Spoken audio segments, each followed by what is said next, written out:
ఒకప్పుడు ప్రపంచ శాంతి అంతర్జాతీయ వ్యవహారాల్లో మన దేశం చాలా కీలకం. కానీ ఇప్పుడు ఇరాన్ యుద్ధ సమయంలో దౌత్యపరంగా విఫలమైందనే విమర్శలు చాలా వచ్చాయి.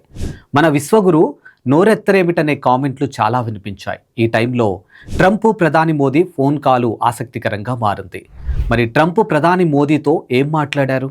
నిజానికి అమెరికా, ఇజ్రాయెల్, ఇరాన్ వార్ మొదలైన తర్వాత భారత్ పెద్దగా స్పందించలేదు. యుఎన్ఓలో జరిగినటువంటి తీర్మానంలో కూడా ఇరాన్కు వ్యతిరేకంగా భారత్ ఓటేసింది. ఆ తర్వాత మన దేశంలో చమురు సంక్షోభంపై టెన్షన్, ఎల్పీజీ కొరత లాంటి సందర్భాల్లో ఇరాన్తో సంప్రదింపులు చేసింది. కానీ యుద్ధాలు ఆపే ప్రయత్నం కానీ, శాంతి కోసం చర్చల కోసం ప్రతిపాదనలు కానీ చేయలేదు. ఈ విషయంలో పాకిస్తాన్ మార్కులు కొట్టేసింది. అటు ట్రంప్ కూడా పదే పదే పాకిస్తాన్ నేతల్ని పొగుడుతూ వచ్చాడు. అయితే ఇప్పుడు ట్రంప్ ప్రధాని మోదీకి ఫోన్ ఎందుకు చేశారనే ఆసక్తి అందరిలోనూ ఏర్పడింది. ఇద్దరు దాదాపు 40 నిమిషాలు మాట్లాడుకున్నారట. ప్రధానంగా హర్మూజ్ సంధిని తెరవటంపై కాల్ నడిచిందని మోదీ ఎక్స్లో తెలిపారు. ఇలాంటి మోర్ అప్డేట్స్ కోసం చూస్తూనే ఉండండి ప్రగతి మీడియా.